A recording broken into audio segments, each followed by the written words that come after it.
Hi, Charles. Thank you very much for joining us. Let's begin by talking about your company. So, how does your company assist and support entrepreneurs in Canada? Are there any unique programs or resources you offer to facilitate their growth? Well, let me talk about a little bit about the nature of the company that I have. It's really just me. It's me and a virtual assistant. So a lot of the time, what I'm doing with small companies has a lot to do with the general nature of my background and what I see and what they're doing. So let me just, if you don't mind, let me just take a couple of minutes just to say where I've come from to be here so you can see a bit of perspective on that. Originally, I'm a metallurgical engineer, although I ended up teaching electronics at the post-secondary level. I had a company that we took public in the United States for about 10 years, fairly successfully. And that company had assets in both the mining and the high technology side. So all of this time I've been kind of doing both. When I moved to Vancouver in the mid-1990s, I was astonished at the breadth of the tech sector here in British Columbia. I had no idea. And I think a lot of the people that live in British Columbia also have no idea because the technologies aren't really being sold here locally. They're being sold internationally, right? So some of the things that I saw in those days were, to me, just kind of astonishing. And that really made me want to continue to be involved very much in the technology sector.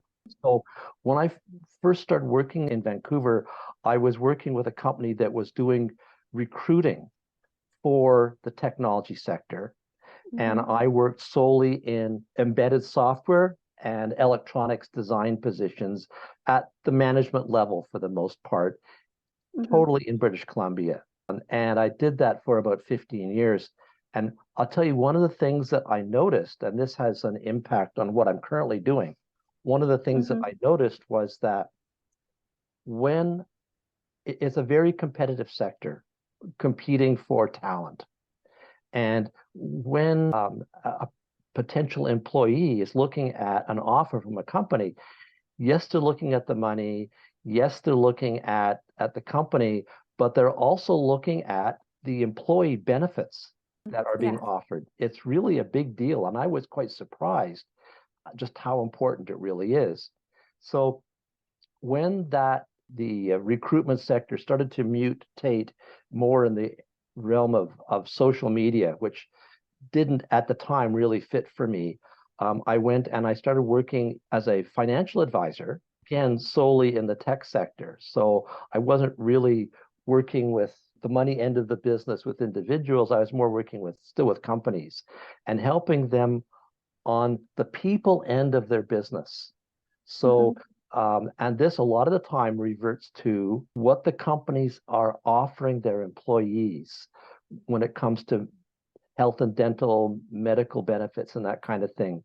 And if it's done correctly, it tends to make the company itself, the way it's functioning, it tends to make it gel and to become more of a team. So what I'm offering a lot of the time is helping the companies to both attract and retain the technical talent, but also to mutate into much more of a team. And that's kind of how I structure things. I don't know if that answers your question.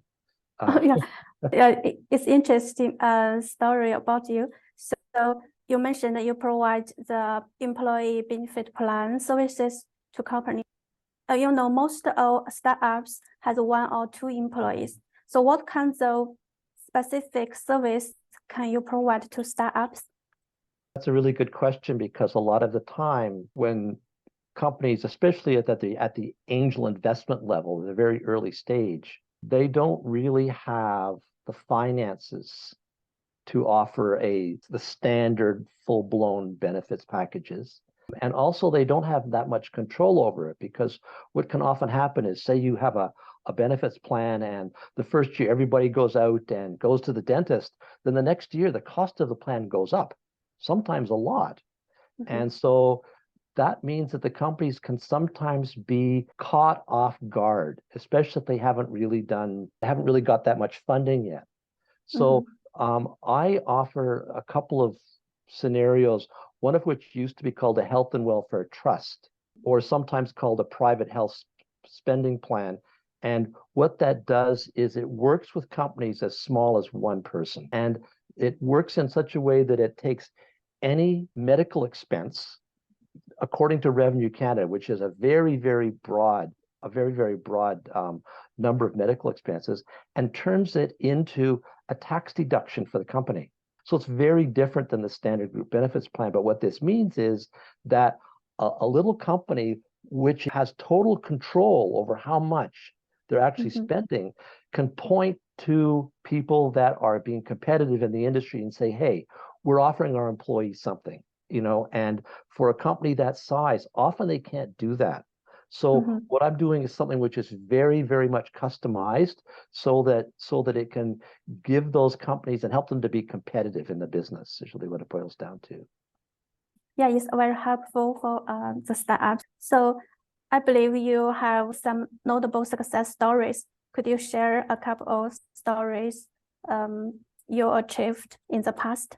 That's a good question. So I think a lot of the time that the notable success is something that you wouldn't actually see, I mean, because when you take a company which is very, very small, and I don't want to name names because they're not, but if you take a company that's very small, and when they start getting their funding, they can expand. And the fact that we were involved at an early stage may be the one thing that kept them going. Now, here's something else I should mention, which is a little bit separate from what I've been talking about to this point. And that is that one of the reasons that I mentioned the history of what I've been doing is that when you're working with companies that are that small, what's really important a lot of the time is perspective. Right? Does it make sense what they're doing? Yeah. Do they know how to present themselves?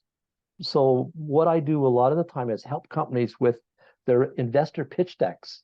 I've also been involved in Toastmasters as a mentor for many years, and I've done a lot of public speaking. So sometimes what I'll do is, aside from the group benefits and stuff like that, is helping the executives of the company that are making the presentations, helping them to do a better job, helping them to be more effective at talking to their potential investors and that kind of thing, right? So it really matters a lot in terms of what I see with the company and where I can help them, what I can do, Okay, yeah. And I know that there's been instances where companies are trying to present at an angel investment forum, and I know from listening to what they're saying, they don't have a chance. Not a chance, right? But sit down and say, well, structure it this way. Don't make your presentation like this. Do this and this and this, and they make it. And to me, that's really feels good inside, to be very honest with you. Yeah. I think you already answered my next question, because my next question is, as an angel investor, what resource do you provide beyond funding? Right. So honestly, my experience as an angel investor, I've been more involved with companies that are doing group investments like eFund and What If here in British Columbia. Not so much the individual investment myself, although I can introduce companies to other people that do have those deep pockets.